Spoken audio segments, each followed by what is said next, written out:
By the way, do you know what we're doing on this show? I just pulled up the show sheet. Oh, I was hoping you hadn't seen the show sheet yet and thought that I had no clue.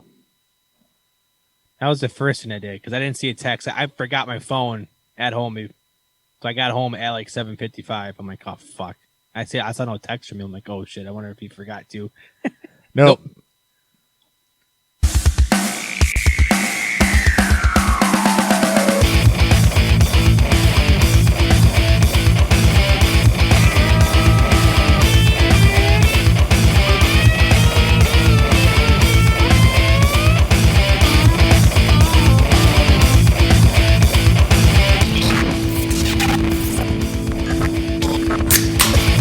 Welcome to Beer Field, where we didn't forget the show script, but we only made it 20 minutes before the show. I am Beer Field Hop with Beer Field Theory. Beer Fuel, Beer Field. I'm Beer Field, he's Beer Fuel. Boom. Boom. I actually spent the majority of my time after I got off work making an eye appointment because I snapped my glasses right down the middle. So this is actually an old script. That's like a 9-year-old script, so my eyes hurt a little bit today. That sucks. Yeah, a little bit.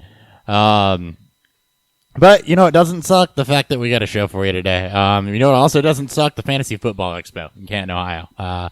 So, a lot of good names going to be at that one. I think if you're plugged into the fantasy world at all, there's going to be somebody there that you want to see. So, it could be us. I don't know why, but it could be us. It could be Matt Hicks. It could be the headliners. It could be Ball Blast.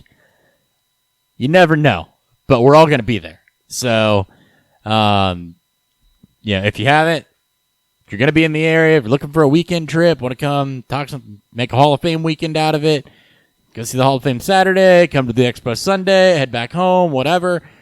Be sure to come out there and see us. I believe, I don't know the website offhand. But it's online. Expo, isn't it ffexpo.com? I think it's ffexpo.com.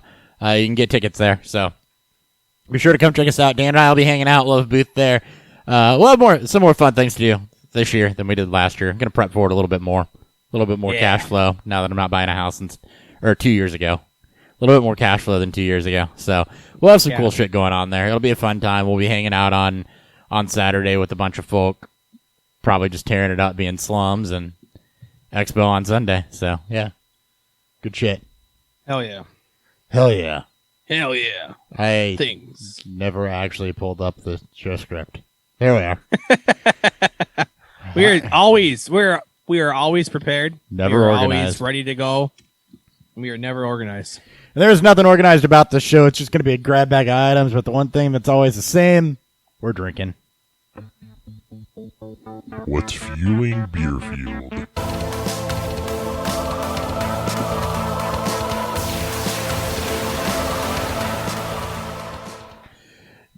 Dan, what are you drinking? I am drinking, so for those of you who may not know, which is probably a lot of you, I went back to Minnesota this past weekend. We had my grandpa's celebration of life. So I made an impromptu trip back there, and Minnesota has figured their craft beer shit out. They had fucking Hot Butcher and More Brewing, which is astonishing for a state that doesn't get a whole lot of craft brewers out of their own. But we don't have those on today because when you go back to your home state, you want to bring back your home product. So today I have Montgomery from Montgomery Brewing, which is out of Montgomery, Minnesota.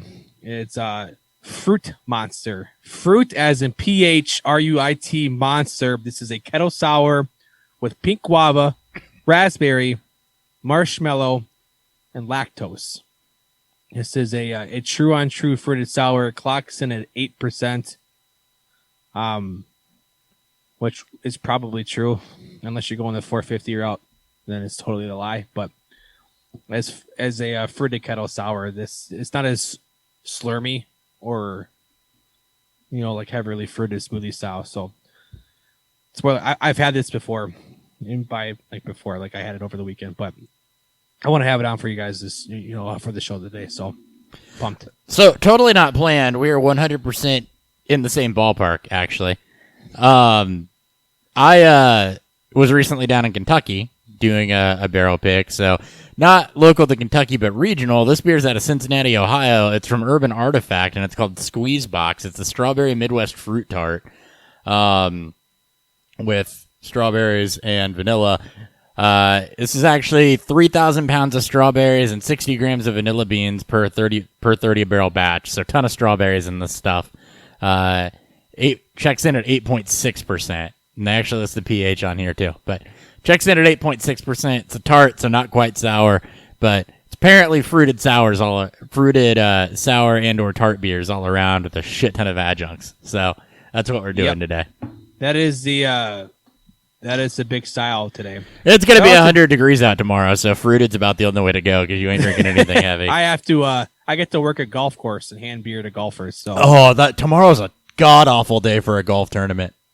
Yeah, I mean, I'm not playing, obviously, but I get to sit in a chair underneath the tent with no AC, but I get to hand out beer. At least you get a tent. You should get one of those fans, those battery-powered fans that, like, mist you. I should. They're $9 at Walgreens or Home Depot. That would be fun. I probably should do that. Shout out to Darren. Darren is he's also going to the expo, and he has he's playing in the same division as I am for the Scott Fish Bowl. It must be nice to be in Scott Fish Bowl. At least Nick didn't get in this year either. I don't think so. I think there's still some time. invites left. I'm sure. That's all right. I've accepted that I'm getting shafted for the second year in a row after 2 straight in there. But let's say first off, how cool it is that we have 2 fans of the show playing at least with one of us. No, it is. That is really awesome. Like in the same division. I'm totally happy about that. Don't get me wrong. That is really, really freaking cool. And I will never be bitter about making that league because of what that league goes to do. But if there's one thing I'm good at, it's pretending to be bitter. So, did you hear what Matthew Berry is now doing for the Scott Fish Bowl? I saw that, yeah. Yeah. Which has also stirred up some controversy. There was one guy that got, pissed off that you have to pay $1,000. You have to donate $1,000 to charity, to the Jimmy V Foundation, to have a chance to play in the division with Matt Berry, or not. You have to earn a spot, then donate.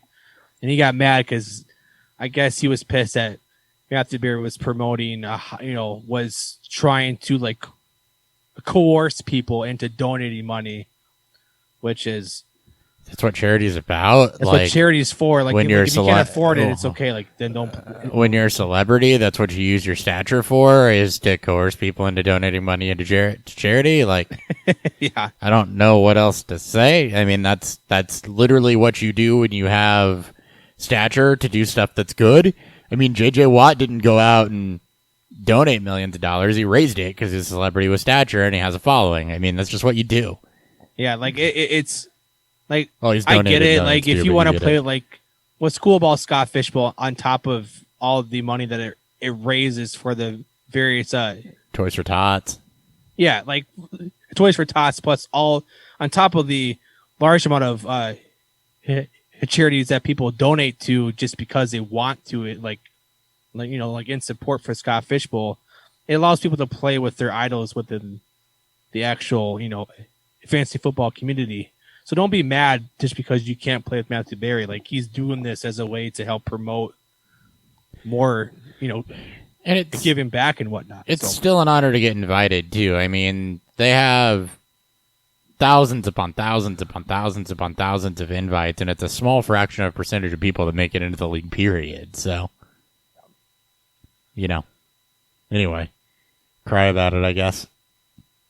Right. Speaking of crying, we're just going to go through these in whatever way I can segue into them. Speaking of crying, do you see Cole Beasley's Twitter rant? No. What did he do this time? So, he's pissed off because the NFLPA announced their vaccinated versus non-vaccinated COVID protocols. I saw that. Beasley's, I guess, pissed off because I guess now a vaccinated person can go out and maybe get it and then endanger him as a non-vaccinated person, and then it's dumb that he has to follow those rules because he's not vaccinated. And here, let me just pull this up because it's going to be better for me to read than paraphrase. Yeah, I'm pulling it up. Okay, I'm seeing everything else. The Players Association is a joke. call it something different. It's not for the players. Everyone gives me the 98% of the people who are vaccinated don't get COVID again. The odds of me getting into the NFL and playing for 10 years are lower than that. Because that's the same thing, right? Yeah, right. So what are we really talking about? I understand completely why the NFL is doing this. It gives them back the freedom to make the most money as possible, again, if everyone is vaccinated. But will anyone fight for the players or not? So here's the thing, right? You can't have it both fucking ways if you're a player. The players are bitching about not wanting to do OTAs and wanting to do them remotely because of COVID and the threat of COVID. And you remember that whole goddamn thing from 2 months ago when vaccines weren't widely rolled out, widely available. A lot of people didn't have them. You know, it's still going to be dangerous to go to training camp. It's still going to be dangerous to go to OTAs. We're going to do them remote. We're going to hold out. All these swaths of people are going to hold out. And now you're saying that nobody's looking out for the players because you're allowed to show up. What? Because you're allowed to...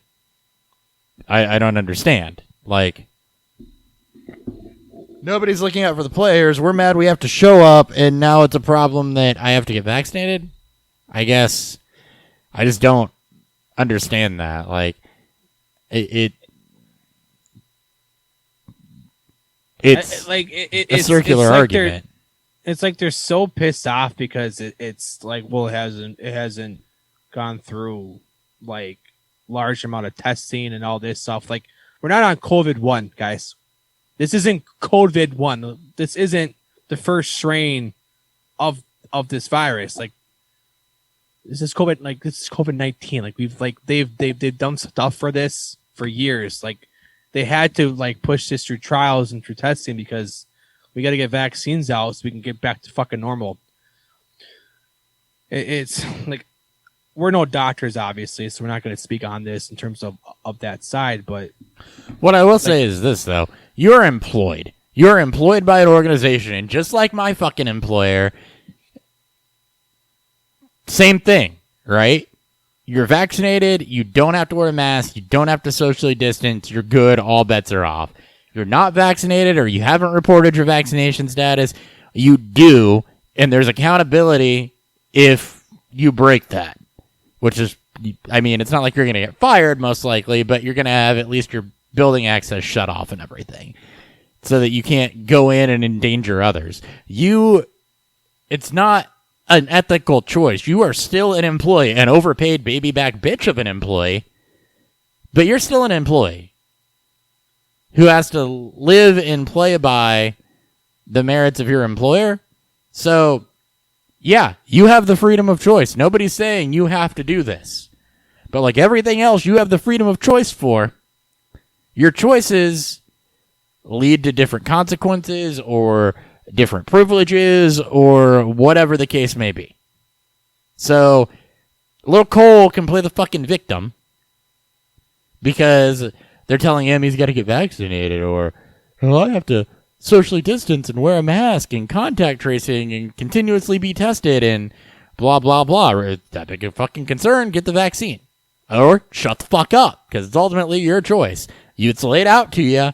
Make your choice. Don't go cry that, oh, it's not fair. Go release another bad fucking rap song. It's bad. No, I don't like how the NFL is trying so hard. Like, the countless like interview questions asking these players if they're vaccinated. Like, they're trying to like drum up controversy. Mm-hmm. Like, this, like, it's like, I'm glad when like Justin Herbert comes out and like, you know, says that he's vaccinated, said that like he does it because he should, or like, you know, Bruce Arians, you know, comes out like in support of getting the vaccine because he wants to get things back to normal. Like, it's not like this is like some out of like the blue shit, like we're all gonna fucking die or get some shit out of it. But it's just insane how and so many people are so against this. And I'll play the other side of it too. If you're against it, just say you're against it. Don't go on, but you don't got to go on Twitter playing the fucking victim. Anthony Rizzo did this earlier this week and went out and basically said, yo, you know, I'm a cancer survivor. I get it. I'm high risk. But at the same time, I want to see more data on this vaccine. I'm not opposed to it long term, but I want to see more data on this and its effect in cancer survivors. And 6 months is just 6 months of it being out is just not enough to make me comfortable with that yet. And until then, I'll abide by whatever protocols are in place. I'll continue to listen to doctors and what I have to do. It wasn't nobody's playing the victim, not playing the victim, not playing life isn't fair, saying, yeah, I have that decision. I'm making the decision. This is why I'm making the decision. Now, he doesn't owe us, the fans, an explanation to why he's making that decision, but he gave it, and then go on about it. It's the understanding of being a goddamn adult that is, I have a decision to make, and I made this decision, and I understand that by making that decision, this is now what I have to live by, and I'm okay with that because it's ultimately my decision, and I made that choice. Not playing the goddamn victim like fucking Cole Beasley is. Exactly. Sad, because Cole Beasley's the you either die a hero or live long enough to see yourself become the villain, and Cole Beasley is living long enough to see himself become the villain from the underdog. Well, thankfully, he's getting a world amount of shit thrown at him for this Twitter tirade that he decided to go on. He is.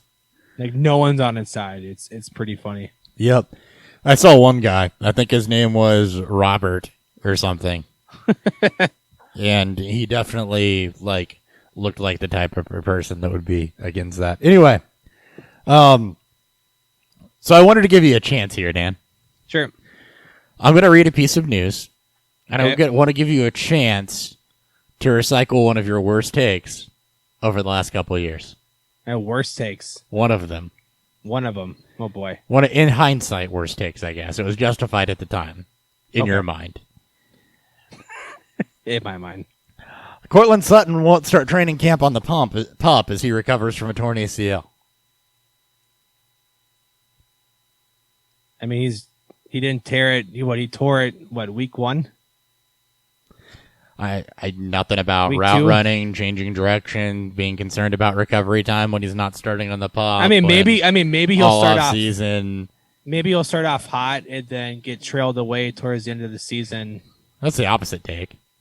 I mean that's what happened to Cup too, right? Like Cup got supplanted when the Rams went more into 12 personnel and decided to run out Josh Reynolds over Cup. I don't think that was. I think that was the year after. Hold on. That was that year. I'm pulling. Cup was dominant for the first 6 weeks. I think he still finished as a top 10 receiver, but it went from 80% snap shares and that was when Gurley went through his injury problems too. He was.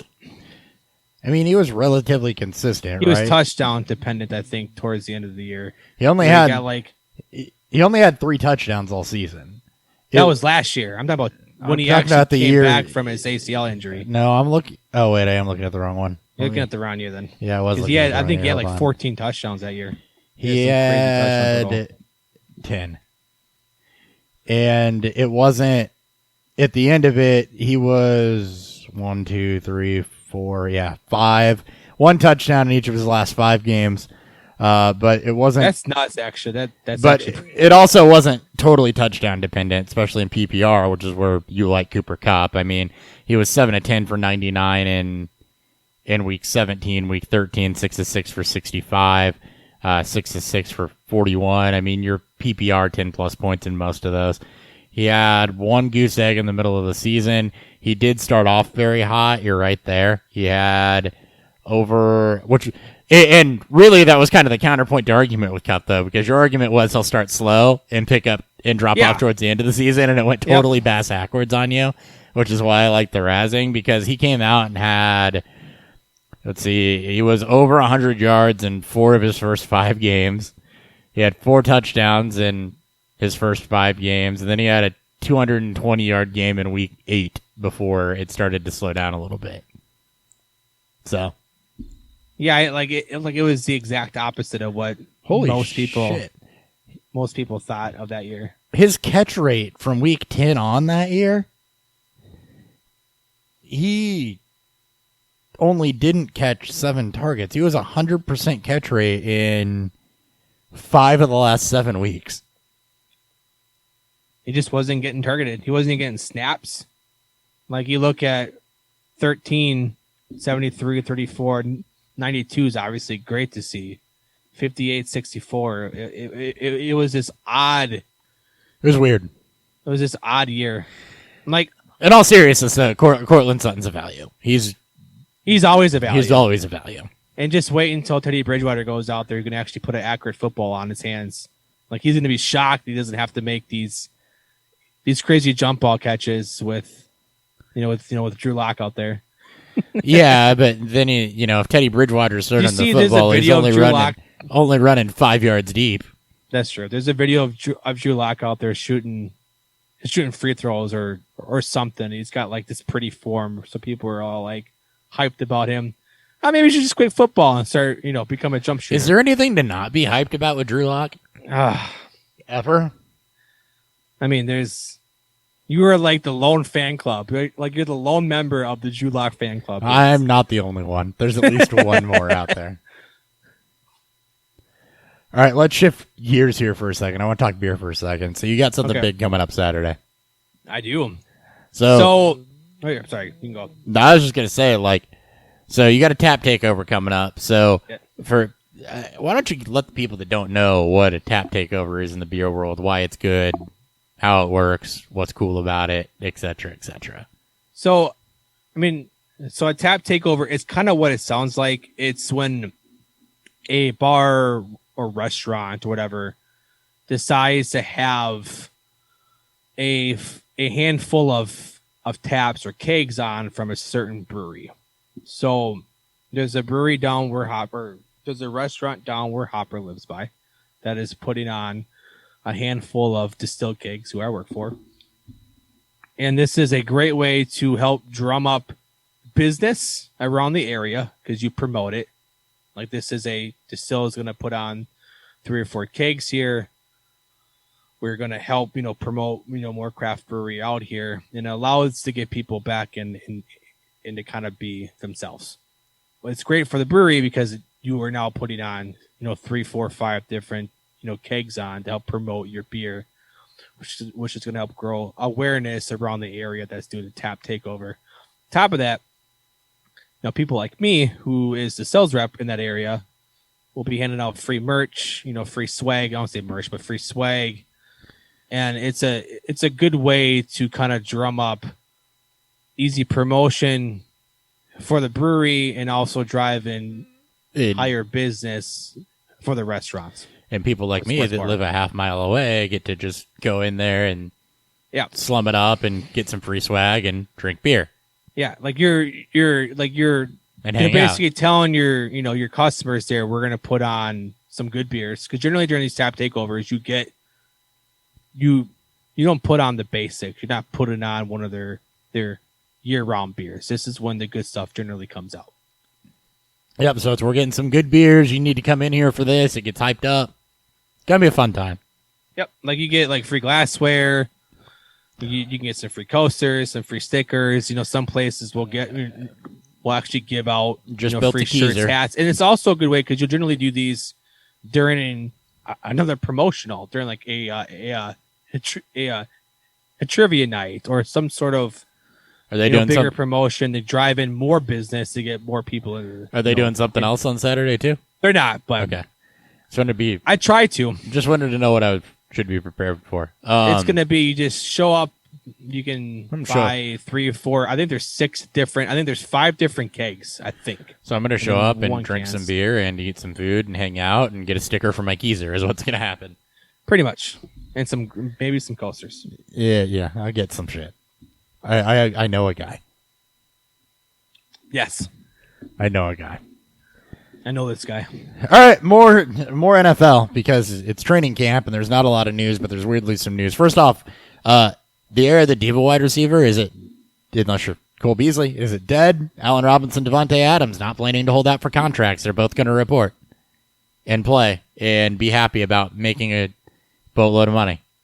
And as they should. Adams is coming into the later part of his prime. Just try to get as much money as you can. Robinson is now being paired with the second best quarterback from this class. And hopefully the Bears don't fuck it up because they have a great young duo between Fields and Robinson. Yeah, no, he is being paired with the third best quarterback in this class, and it should be an upgrade. Second best quarterback. Third. And it should be an upgrade for Allen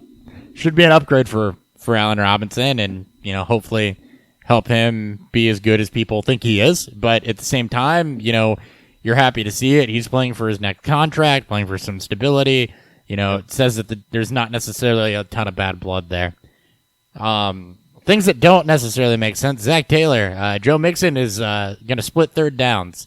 Doesn't need to be on the field for 75% of snaps.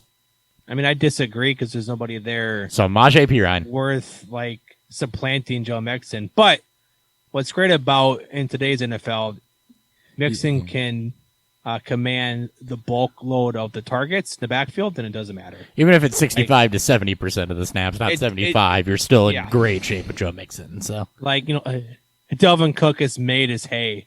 Alvin Kamara have made their hay on this low to mid, low to mid opportunity share, to where they're getting all the targets in the backfield, which is what is the main. You want running backs to get targets in fantasy football. It's not that hard.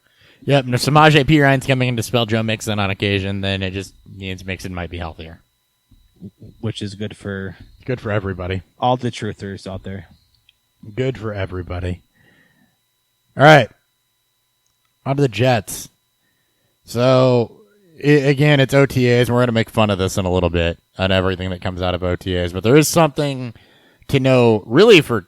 I feel like there's real implications on this for two players based on what we're seeing at a Jets camp. So Corey Davis went to the sideline for the Jets. No word on an injury or anything, just might have been done for the day. And the receiver set they went with did not include Denzel Mims. Actually, Denzel Mims has taken no first-team reps this offseason, and he's a guy that a lot of people was immediately going to slide in outside opposite Corey Davis with Elijah Moore in the slot. But when Davis went off the field, it was actually Braxton Berrios coming on in the slot and Elijah Moore moving outside. So is this an indictment on Mims? Or are they just trying to see how they can deploy Moore and see what he can do on the outside against, I don't know that the Jets have an NFL defense, but you get it. And, it's obviously good for Elijah Moore. I mean, that's the big takeaway. It's that Moore is basically commanding all first team reps. Jamison Crowder, who is going to take a little bit of less money to stay with the team, so he will be there for 2021. They asked him to take a 50% pay cut. That ain't a little bit. Which he is taking. Yeah. It sounds like he will reconstruct his contract. I'm not seeing much into it at all. We're in the heart of just OTAs where they may be trying out different formations to see what they have. If this lasts through training camp and preseason, sure, we'll be on to something then. But Mims is bigger than most of the receivers in, on this team. I can't fathom seeing Mims and Davis on the outside on 3 receiver sets. Maybe Mims won't be there on 2 receiver sets. Maybe it will be Davis and Moore, which is what it should be. But we'll see how the Jets handle this. It's not like they're the smartest, team in the league here, making all the best decisions. So no, and the other one there's Keelan Cole. Mims is a bigger, more athletic receiver than Keelan Cole. So I mean, we'll get the most athletic guy on that team outside of not team, but most athletic receiver within that, right within that depth chart. He is. So, and we'll get to veterans having to, or rookies or second-year players having to quote-unquote fight for roster spots with veterans here in a minute, and why a lot of times in training camp that's bullshit. Yeah. So I learned some things last night, and this is kind of fantasy or football related too, because we did my homebrew club did a round robin draft of ingredients to use in beers, and then last night was the tasting of said beers, where you had to draft a specialty malt, an adjunct, and a hop to put in a beer, and then everything was tasted, rated, graded, and you got some weird combinations here. There are 15 different beers, and let's just say I learned some stuff. So, the first thing I learned: spearmint should not go in anything that isn't a damn stout. or any form of mint should not go in anything that isn't a stout to combat that mint. Because it just tastes like you're drinking beer after chewing a piece of gum, and it is not good. Oof. Like, not good at all. Sweet potatoes. Sweet potato ales and pumpkin ales are more about the spices that are added to them than about the actual adjunct you're added to them, because if you just add sweet potato, it tastes like you licked the ground. So, learn that one. Again, things I didn't know that I necessarily needed to know. Avocado makes for a really weirdly fruity bubblegum note. Really? Yeah, I don't know how that worked out, but it worked out that way. Somehow, some way, it worked out that way. Black licorice is not a desirable flavor in anything, ever. Nope. Nowhere in the history of ever has black licorice been something you want. If you, and this might have been me and my brewing partner doing this one. If you ask a brewer to garnish your beer with Lucky Charms marshmallows, they might tell you, this is the low light of my career. Because that's what happened. We had a beer that we had to use Lucky Charms marshmallows in. That was one of our special ingredients. The problem with Lucky Charms marshmallows is they're sugar. Sugar ferments. Regardless of how or when you use it, it ferments. Yep. You don't get marshmallow flavor by using real marshmallows. It's a malt, right? Or no? Is it a yeast? There's a malt that does it, and then mostly it's just vanilla and people faking it. That's fair. Because all marshmallows is vanilla and sugar. Or it's after fermentation has stopped. Okay. And your yeast are in the bottom of the trub. You've moved it off, and then a little bit of it might ferment out, but not a ton. So that's a thing. And I feel like there are more things here, but those to me were the big takeaways. Also, ranch doesn't go in beer, but we learned that a couple weeks ago. Oh. We learned that ranch does not actually belong in everything that you want it to belong in. So don't put ranch on ice cream or beer. Some things that do go well in things, flaked maize, normally not a bad thing. Corn notes in beer is actually pretty good most of the time. Yep. Actually had one that tasted like straight corn on the cob, which was interesting, but not in a bad way because it was like super light. Peppers and smoked malt, good. Smoked malt in the light beer, be careful with it, but it was actually pulled off well. But chipotle peppers and smoked malt go well together. Again, a little weird in the light beer, but just some things to consider if you're ever beer shopping or putting stuff together. So there you go. That's my diatribe on things I learned last night while tasting beers that were fantasy drafted to be brewed. And there's also a scenario where I think people just make shit up, like Black Imperial Saison. Yep. Okay. I mean, it was good. I love how they say like Black Imperial Farmhouse Imperial. Saison. I love how they say like Imperial, like higher ABV than you're expecting. I mean, that's you just basically just make the beer more loud. Yeah. In a sense, just higher ABV than the style would normally call for, so you got to call it Imperial, apparently. Right, exactly. Okay, let's flip it up. You want to talk some training camp cliches because these are hilarious to me. Let's do it. All right. So, some cliches for you. Dak Prescott says Zeke Elliott is in the best shape of his life. Yay! I do like Zeke this year, though. I do. Yeah, well, if anything, only because he's going to be of value by his standards because of how shit the run game was last year in Dallas. Yeah, at least that division will be better. You should hopefully see a little more shootouts or high-scoring games in there. Yeah, but best shape of his life news, by the way, or looks faster than ever, or stronger than ever, or lighter, or put on muscle, and this, that, and the other, never holds any weight when evaluating a player. Ever. Nope. Ever. Never. Texans need to, quote, do a better job establishing the run per the offensive coordinator, which is an obvious statement because they were 32nd in the run last year. I can't wait to see more David Johnson Mark Ingram and Philip Lindsay. You can't what could really be go. the worst team in football. You can't really go anywhere but up. Yeah, that was kind of the point that was made when I saw that tweet. Is, gonna be hard to establish the run when you're playing from behind in the second quarter of every game. Just you have fun where Watson or Davis Mills is throwing 50 times Davis in the second Mills. half. Oh God! By the way, weirdly quiet on the Watson front. I know, right? It's been like 2.5 months Since we heard anything Nothing. about that. Interesting. The last thing we heard was Rusty Harden, his attorney, calling the other dude basically a liar in the news and basically standing behind. Yeah, no, all this shit's fabricated, and it's gone silent. It's gone silent since. It has indeed. Another cliche you'll see a lot during training camp season and through the offseason. Rookie quarterbacks not being handed started jobs. A couple examples of this. Brian Schottenheimer has not decided if Trevor Lawrence is going to be the Jaguars quarterback one. Mac Jones got no first-team reps in one day of practice and then had the most first-team reps in the next day of practice. Looks like the best quarterback in camp. Justin Fields, Matt Nagy. No way Justin Fields is our starter. There's zero chance that he opens as quarterback one. Trey Lance will have every chance to rise up the depth chart.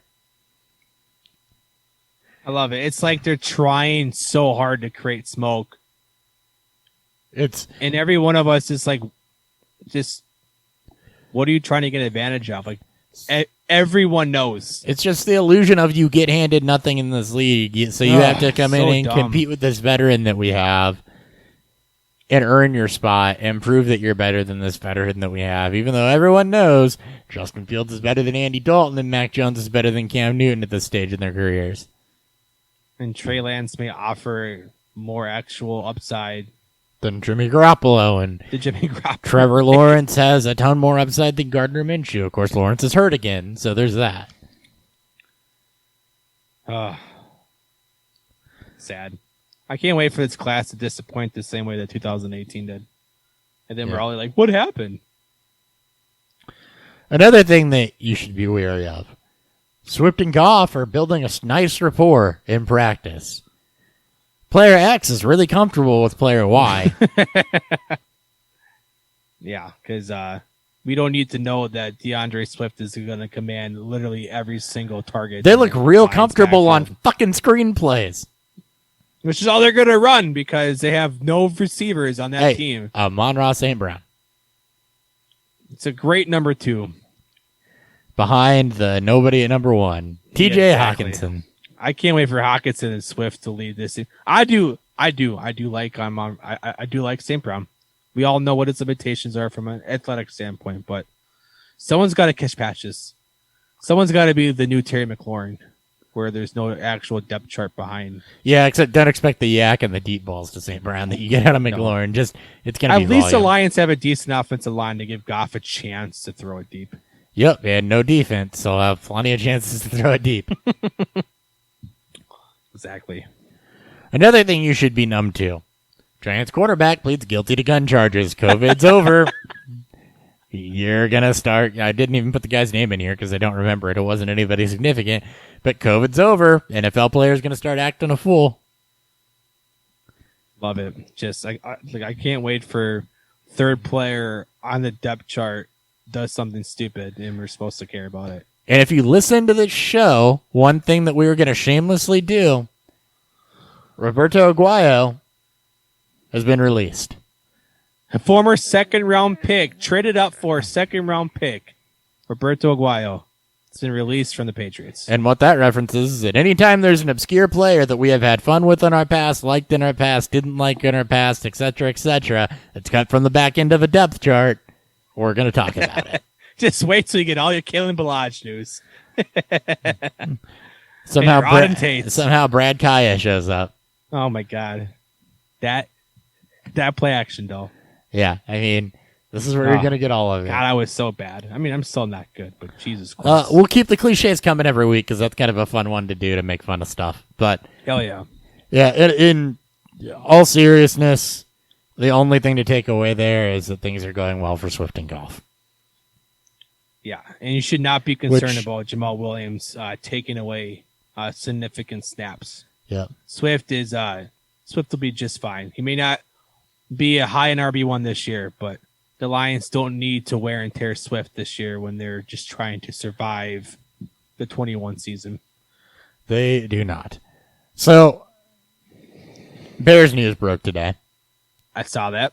They're looking at buying the old race course in Arlington Heights, and later on, Mayor Lori Lightfoot of Chicago released a statement about, they're proud of their sports teams, and the Bears are just using this as a negotiation tactic because they're talking about renovations to Soldier Field, and we're going to do whatever we can to keep Chicago in the name, which first off, they moved to Arlington Heights. It's still fucking Chicago. They're not changing their name. Yeah. But, which brings up the argument again of sports and taxpayer revenue and politics and that crossing boundaries. And, for a private league, should taxpayers really be on the hook ever for stadiums and stadium upgrades? I guess the Bears have a lease at Soldier Field until 2033, which I guess in a lot of those situations they kind of are on the hook because like the municipality or the city or whatever actually owns the stadium and then the NFL teams just lease it and tax revenue and this and that and the other. But that's really a complicated scenario. You look at what went on with the Raiders in Oakland. You look at it's been really bad with the MLB in Oakland, the MLB in Tampa Bay, to try to get stadium deals done because the leagues want these facilities to be places that fans want to go. Yep. The teams want these facilities to be good for the players and to be state of the art. The city wants these teams in their facilities because they make millions of dollars off of that lease. And they don't want them to relocate because of tax revenue, but the taxpayers don't want to put up the money to have its stadium built, and neither do most of the people that represent those taxpayers. So how do you feel about that? Where's the balance? You're an Illinois taxpayer. I'm an Illinois taxpayer. Just let them play. I just say just let them play where they want to. Who's responsible for the stadium? Unfortunately, it's going to be the taxpayers.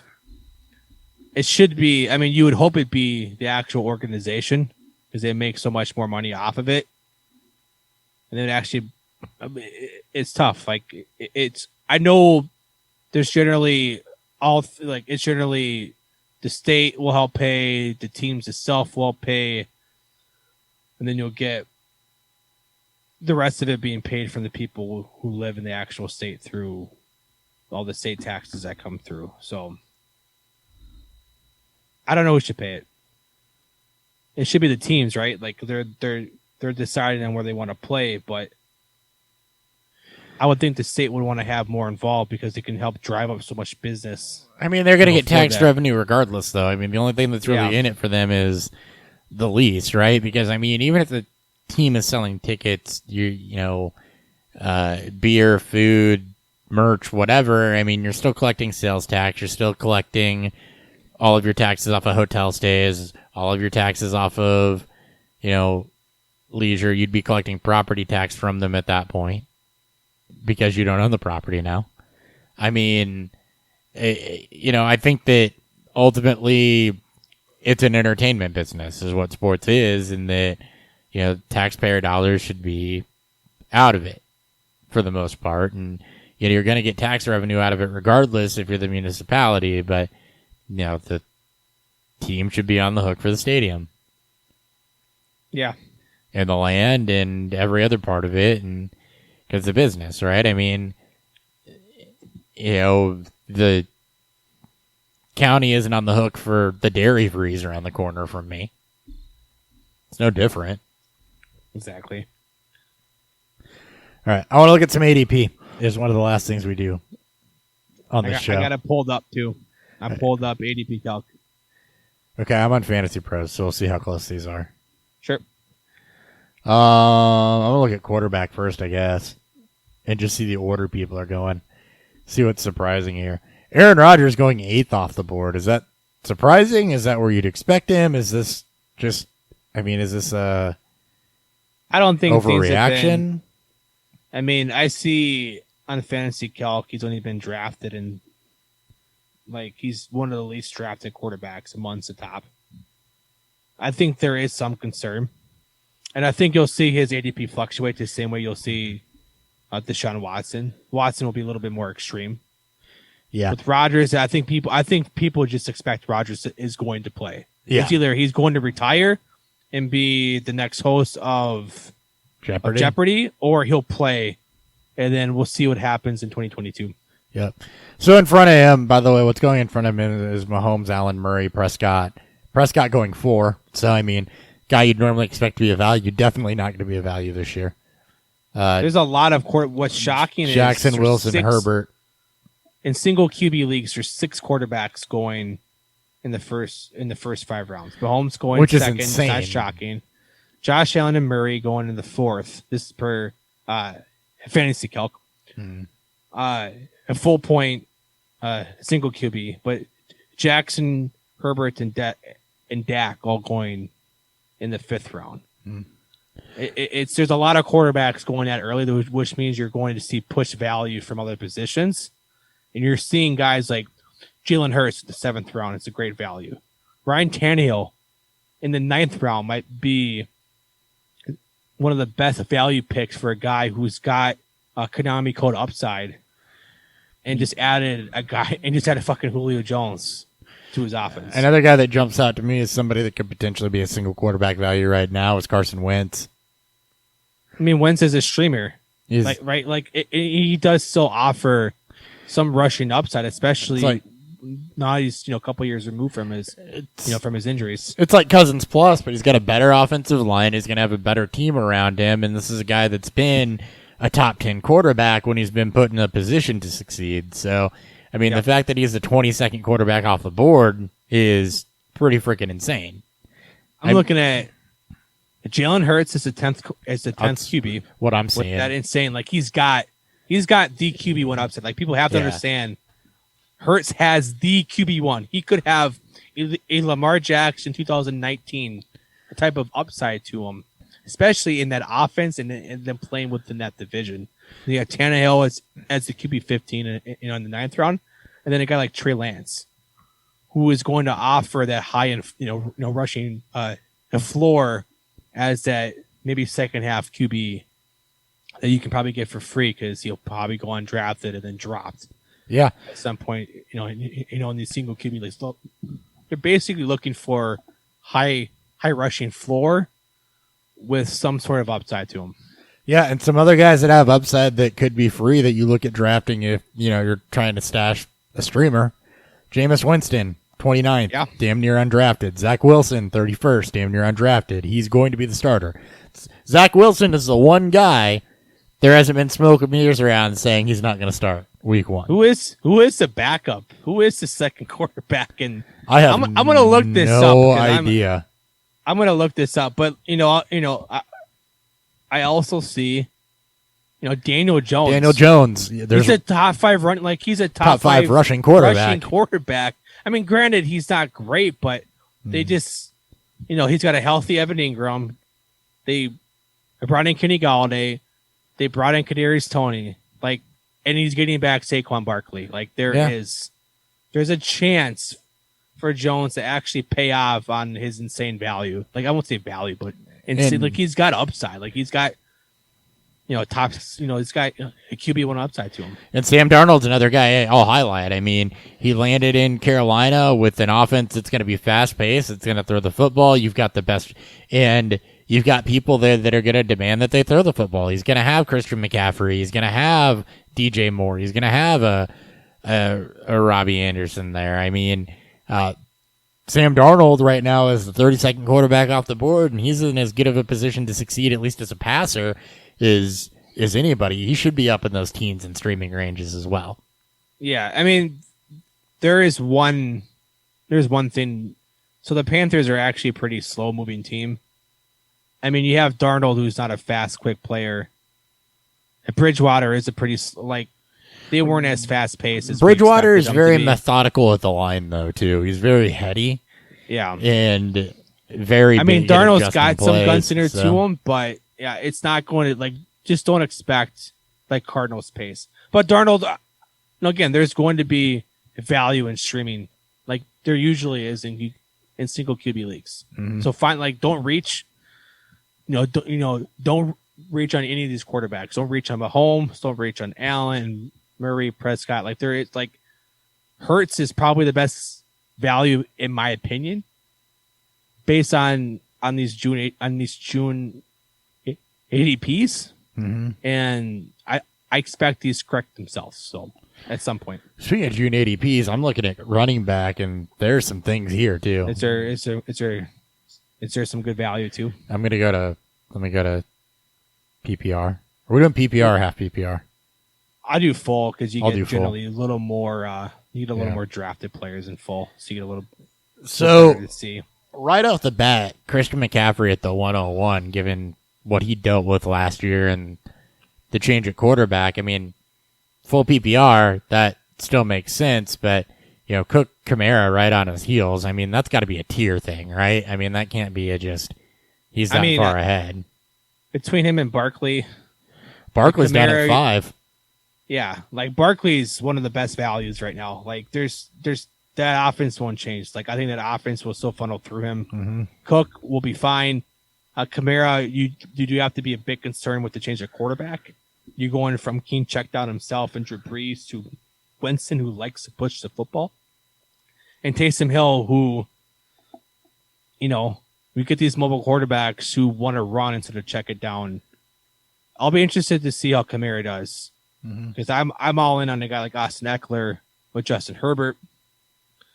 I expect some big things from Antonio Gibson, from Cam Akers. Like there is like Aaron Jones back in Green Bay, Jones, Zeke again, Elliott. like, I mean, Zeke's your exactly. 7th running back off the board. There's actually some depth here at top. Joe Mixon's going 13th. And Joe Mixon, a guy who, if he can stay healthy and with the improved offensive line, hopefully improve if they all can come back healthy as well.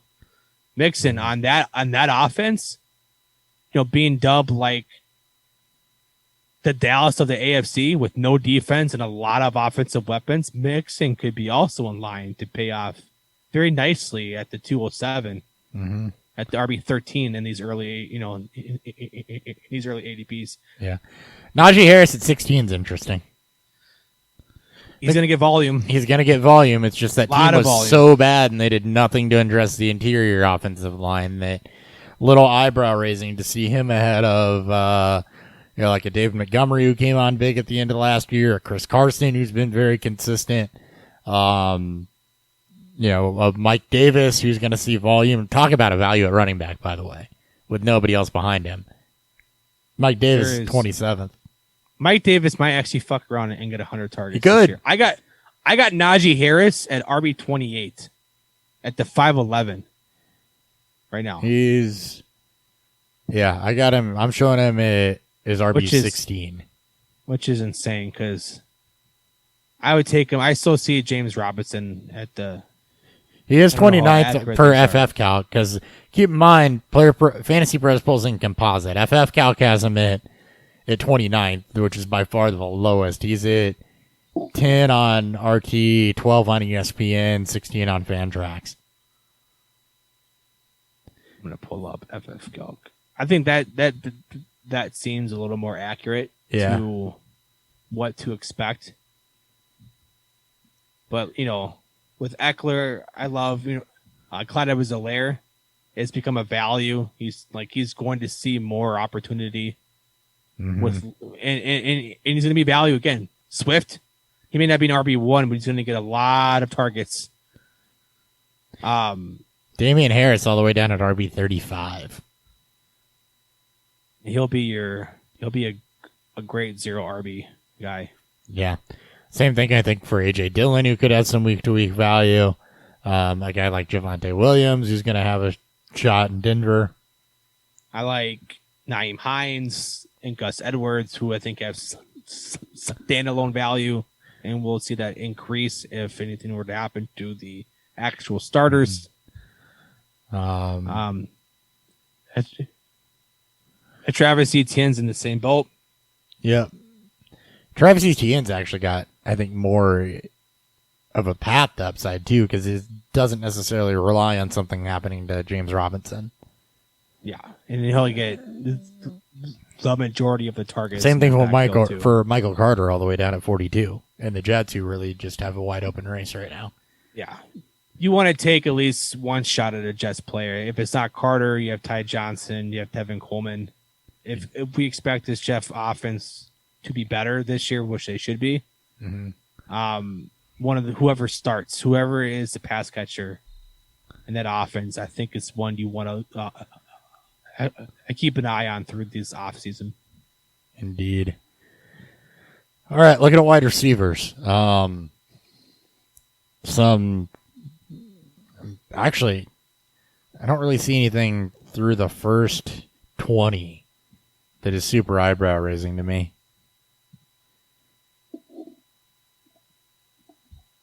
No. I mean, that's actually pretty okay.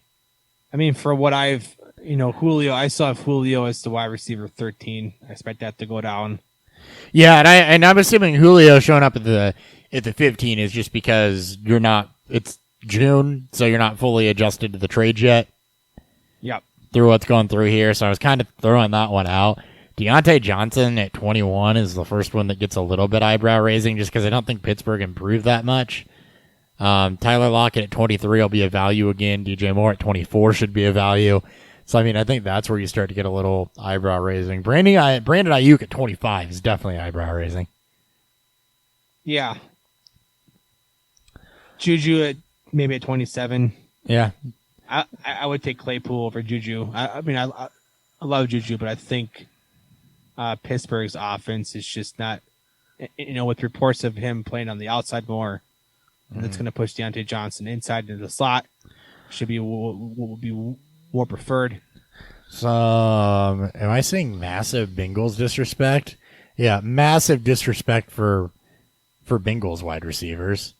Higgins and Chase, both in the 30 range. I think it's probably and right. Boyd. They're all down 31 through 30.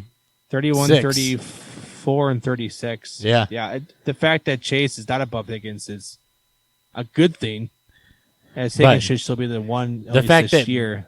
Boyd's the last one taken out of the 32 is a little bit. Laviska Shenault at wide receiver 43, value. There is value here. Cortland Sutton at 28. Jerry Jeudy even at 38. Yeah. If you expect an uptick in this Denver offense, that's value.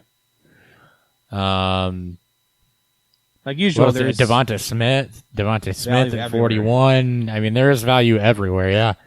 Parker at 44. Rashad Bateman at 59. Gallup at 46. Oh, I'm sorry, but that's Elijah Moore. I expect Moore to go up. I expect Bateman to go up. Corey Davis at 49. I mean, there's a lot of right now, and we'll keep an eye on these throughout the summer, but there's a lot of value to be had through the first 50 receivers. Like even Paris Campbell at 68, where there's no clear. I mean, T.Y.'s 52 and Pittman's 47. There's no number one in that Colts offense. No one. There is no clear number one there. Elijah Moore at 61. 60, and again, yeah. The Jets wide receivers are just like the running backs. Take a shot at one of them. Yep. Yeah, but I like the Brian Edwards at 93. He might be the latest alpha, like the latest number one receiver. I mean, it might be John Brown out there in Vegas, but John Brown's going 63. Yeah. Brian Edwards is going 93. That's a 30-spot difference for Brian Edwards, who profiles as a true alpha across the board. That's nuts. That needs to be fixed. You want to know what's nuts? Patriots' best wide receiver last year, and N'Keal Harry got hurt again. Jacoby Myers, 105th. I don't know who's going to be the best. You're taking a shot on him. You're taking a shot. I mean, I take my shot on Nelson Aguilar because they just paid him the money. I'm taking a shot on him with Edelman. Yeah. 65. Yeah. I mean, That's a camp I'm watching in terms of redraft, just to see who's number 1 and 2. Who's going to be opposite of Kendrick or the opposite of Nelson Aguilar? Is it going to be Myers or is it going to be Kendrick Bourne, who they also paid more money than they should? Geronimo Allison has an ADP. He does. 100. There's a lot of ADPs. Yeah. I mean, Riley really does. 134. Yeah, I'm not. KJ Hamler all the way down at 145 after. Yeah, anyway. Keelan Cole, Jets number 2, 152. Dami Brown at 112. Yeah, just ask them. They'll tell you. Value. Hunter Renfrow, Mr. Blanket himself, right next to Darren Waller at the cool 100 spot. So, again, a lot of guys, value. A lot of value. So, tight ends, pretty chalk for the first 4 to 5. Logan Thomas is the first one I see that I'm like, whoa, he's ahead of Kyle Pitts. Yeah, Pitts should be. This seems way off. This should correct. The top 3 is right. Hawkinson and Pitts should be ahead of 4 Andrews. and 5. Yeah. And then Andrews should be at 6 with Thomas and him. Yeah, with in Thomas. that same tier. Henry, you don't know because the team changed. Goddard, if you assume Ertz is going to be gone, is up there. Yeah, I mean, tight end's not going to be deep, but it's going to be another situation where there's not a ton of separation there. But I actually might like Tyler Higbee this year. At tight end 16, he's actually decent value. Without Everett there anymore. Without Everett, you get Matthew Stafford. You get a little more potent, a little more vertical offense. The great defense, a lot of scoring opportunity. Tunyon at 17 had a huge year last year. Irv Smith with Kyle Rudolph out of town at 15. When you look at what New England wants to do, the fact that Hunter Henry is going above Jonnu Smith. Johnny's hurt again, Jonnu too. should be... Oh, is he hurt? Okay. Jonnu should be more the vertical stretch where Henry is more of your third down. Pull the hammer. Everett in Seattle, tight end 28. Troutman, too, at 25. Those are both going to be worth a shot. There's opportunity. Chris Herndon back finally with the more stable offense. Yep, Herndon, Tim Tebow, that hasn't taken off yet. Dawson Knox in Buffalo with not a true goal line back Knox. I mean, all you need for tight ends is, 3-4 catches for 40 yards and a touchdown. Yeah, Knox the best red zone threat outside of Diggs in Buffalo. There's some value there too. I think Brandon McManus at the kicker 15-16 is a little bit of a snub. Kicking there in Denver.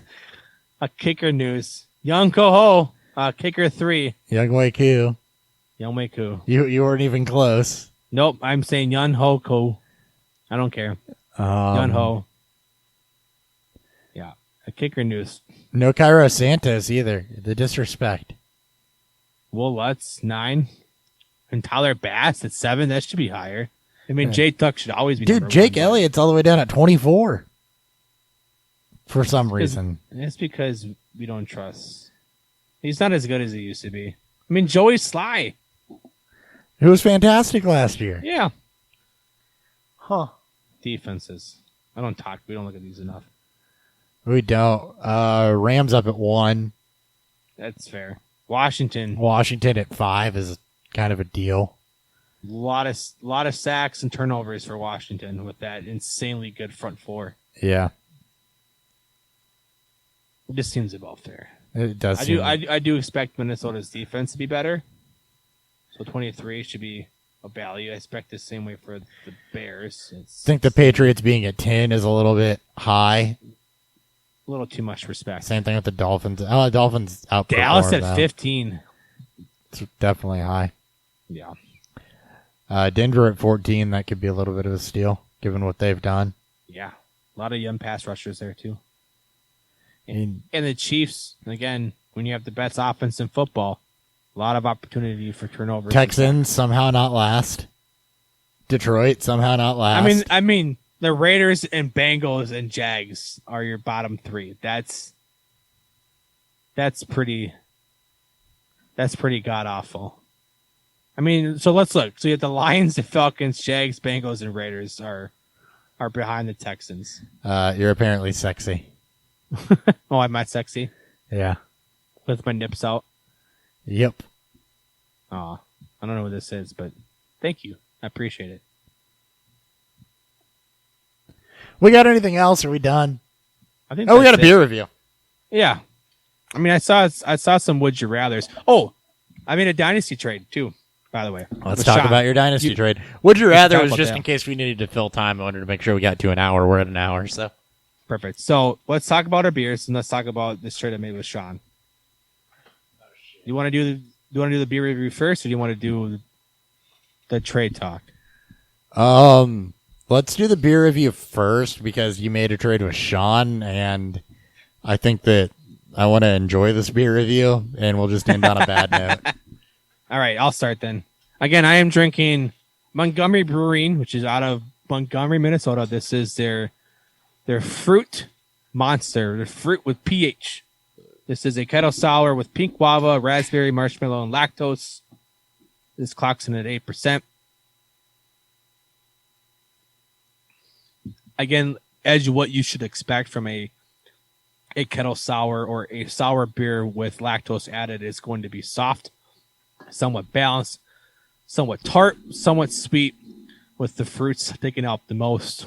Again, with marshmallow, you should just expect a little more vanilla. With lactose, is going to make it a little bit smoother, sweeter. You get the tartness up front that leads generally to a smoother finish, more of a sweet rush. This isn't of your heavily fruited sours that are more like smoothies. This is still a true kettle sour look with the fruits added. Overall, it's just it does what it's supposed to do. It's as advertised. It's nor mind-boggling, mind-blowing great or bad. So it's just a solid drink. So the strawberries are definitely in this beer. As is the pH, but it tastes like a tart strawberry. The vanilla does its job as far as balancing out the tartness of those strawberries, but I mean, it's juicy. It's that very strawberry forward. Not like artificial strawberry sweetness or anything like that. Like, it doesn't taste like a Dum Dum sucker or anything. It's just very strawberry forward.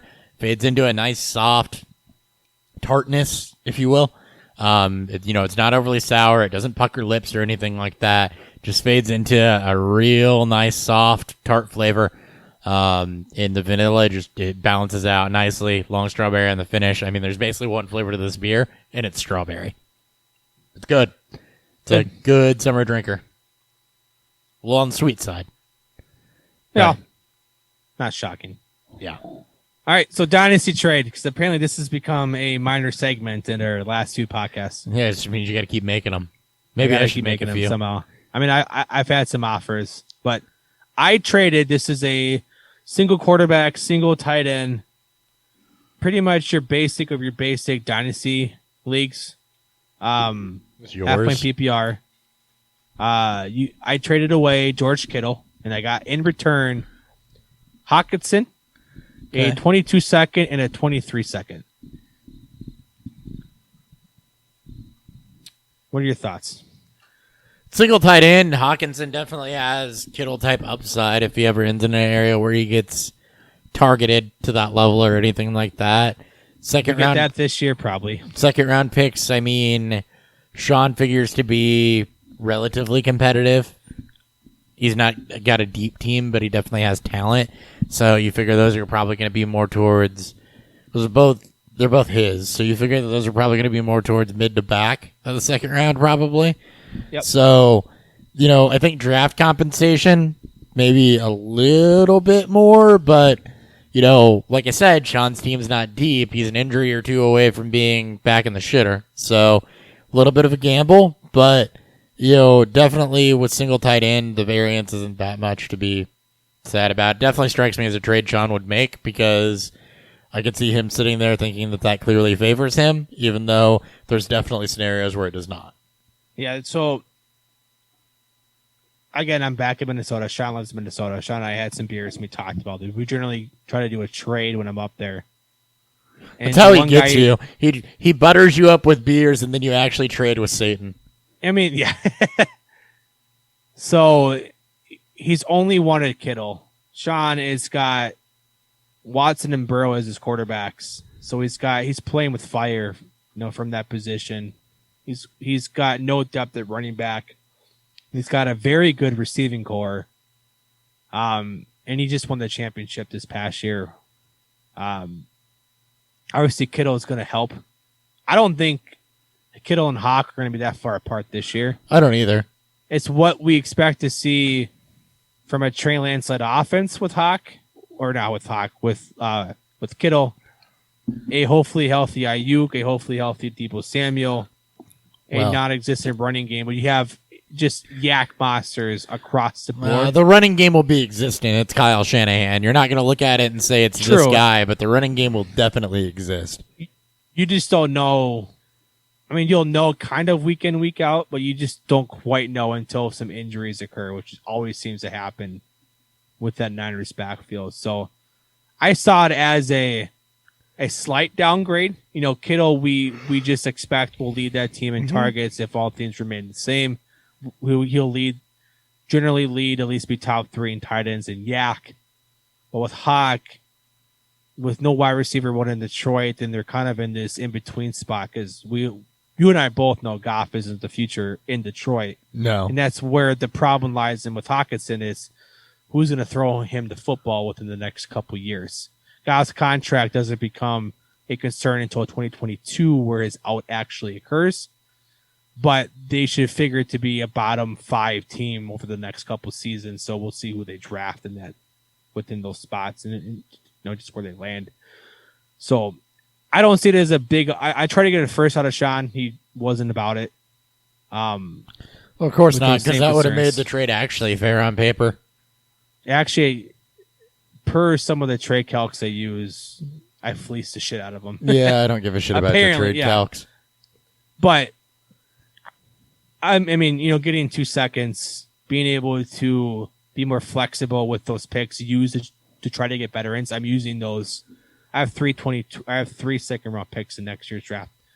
Trying to move up to get a running back for this year because I should compete even with Hawk instead of Kittle. So it gives me a little more flexibility. Having those seconds, there is value to them, especially if talent slips in these rookie drafts. So I'm fine with the pick. I'm glad that Sean was okay with adding that other second onto it. So that's the trade I made. We'll hopefully have another one. I have some other talks. Slightly favors Sean, but in my opinion, but at the same time, this is when we could look back on after that 2023 draft and say that it was pretty even or you even won it. So, I mean, I feel pretty good. I mean, I don't feel too much of a difference. Because you're out here playing chess while the rest of us are playing checkers. Yeah, sure. Maybe. It's fine. That's the show. Thank you guys for tuning in. I have no idea what we're going to do next week. We'll figure it out 20 minutes before the show. Like usual. So, yeah. Take care, everybody. See ya. Don't be Cole Beasley. Please don't.